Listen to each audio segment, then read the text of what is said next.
कुछ लोगों ने अपनी पर्सनल लाइफ की प्रॉब्लम्स को प्रोफेशनल लाइफ में कभी नहीं आने दिया। 2006-2007 की बात है, दिल्ली फिरोज शाह कोटला क्रिकेट ग्राउंड, दिल्ली और कर्नाटका के बीच रणजी टेस्ट मैच चल रहा है। 18 साल का वो लड़का दिन का खेल खत्म होने पर शाम को अपने घर आता है, अपने रूम में सोने चले जाता है। रात को 2 बजे मां आवाज देती है, जागता है, क्या हुआ मां?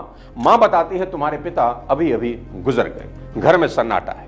वो लड़का रात को अपने क्रिकेट कोच को, जो इस वक्त ऑस्ट्रेलिया में है, सिडनी में, 2 बजे कॉल करता है। उनको कॉल करके बताता है कि पिता नहीं रहे, सुबह क्रिमेशन है और सुबह मैच भी है, बैटिंग करने जाना है, टीम को भी मेरी जरूरत है, क्या करूं? कोच ने शायद वही कहा होगा जो कृष्ण ने गीता में अर्जुन से कुरुक्षेत्र में कहा, that your personal emotions can not come in the way of you performing your duties. और वो लड़का सुबह अपने पिता के मृत शरीर को घर में छोड़कर खेल के मैदान में उतरता है, बैटिंग करता है, 90 का स्कोर बनाता है, मैन ऑफ द मैच बनता है और वहीं से दिल्ली के निगम बोध घाट पर क्रिमेशन ग्राउंड पर जाता है, पिता का अंतिम संस्कार करता है। जी हां, आप ठीक सोच रहे हैं, मैं विराट कोहली की ही बात कर रहा हूं।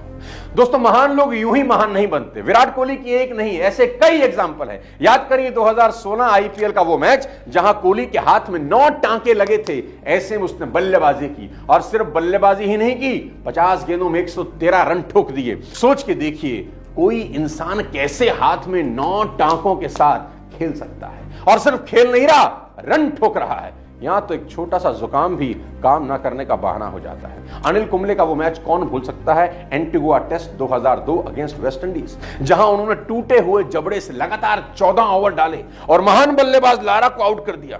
14 लगातार ओवर टूटे हुए जबड़े से। साथियों, ये मजाक तो नहीं है, कमाल है ना। उनको बैंगलोर जाना था सर्जरी के लिए, पर वो नहीं गए और गेंदबाजी करते रहे। अगले दिन बोले, अब मैं आराम से घर जा सकता हूं, ये सोचते हुए कि that I had tried my best. Sir Vivian Richard said, it was one of the bravest thing I have seen on the field of play.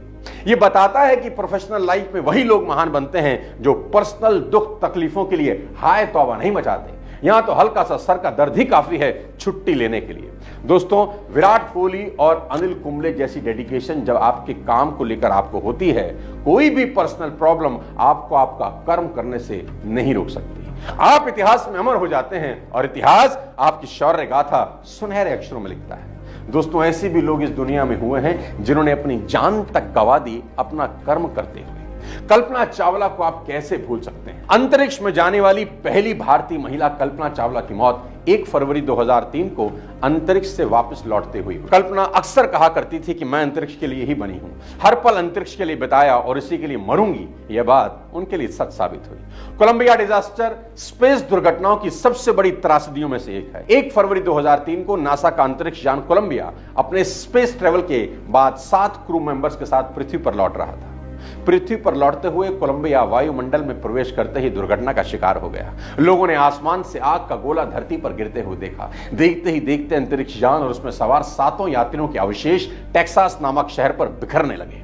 यह घटना पृथ्वी से मात्र 63 किलोमीटर की ऊंचाई पर हुई। जब यान धरती के बिल्कुल नजदीक था, इस दुर्घटना में सभी 7 क्रू मेंबर्स मारे गए।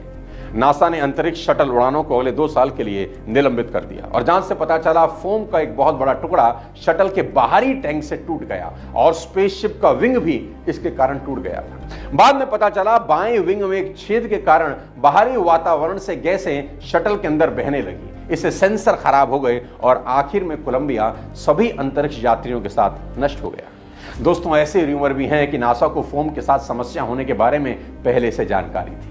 कोलंबिया की उड़ान भरते ही नासा को पता चल गया था यह यान वापस नहीं आएगा, लेकिन क्रू को यह नहीं बताया गया ताकि वो अपना मिशन पूरा कर सके। ये अंतरिक्ष यात्री तो सितारों की दुनिया में विलीन हो गए, लेकिन इनके एक्सपेरिमेंट्स का फायदा पूरे विश्व को जरूर मिल रहा है कि कैसे इन्होंने अपनी पर्सनल जिंदगी अपने कर्म के लिए कुर्बान कर दी। साथियों, बुरा ना मानना, यहां तो हालात ऐसे हैं कि आपका प्यारा सा कोमल सा दिल टूट गया। आप एक रिलेशनशिप में थे, उसमें प्रॉब्लम आ गई, वो तुम्हें छोड़ के चलेगी, तुम्हारा कॉल नहीं उठा रही, तुम अकेले रह गए, तुम्हें अच्छा खासा सेटबैक हो गया, अब तुम देवदास बने घूम रहे हो, शराब आपका साथी बन गया, कुछ करने का मन नहीं कर रहा, ऑफिस में काम मिला जो पूरा करना था नहीं किया क्योंकि मन बड़ा उदास है, दुख भरे गाने सुन रहे हैं अरिजीत सिंह के, तुम्हें एक ऐप बनानी थी नहीं बनाई, एसी डिलीवर करना था नहीं किया, मीटिंग करनी थी, टारगेट पूरे करने थे नहीं किए, क्योंकि आपके पर्सनल इमोशंस हावी हो चुके हैं। हमेशा याद रखें कि आपकी पर्सनल लाइफ की प्रॉब्लम की परछाई आपकी प्रोफेशनल जिंदगी पर कभी नहीं पड़नी चाहिए। लिख के रख लो इस लाइन को अपनी दीवार पर कि personal emotions cannot come in the way of you performing your duties. और ये किसी को दिखाने के लिए नहीं करना, खुद के लिए करना है, क्योंकि यहां अगर जीत गए तो अपनी ही नजर में महान बन जाओगे। कोई भी बात, कोई परेशानी तुम्हारे रास्ते से तुम्हें कभी नहीं हटा सकेगी।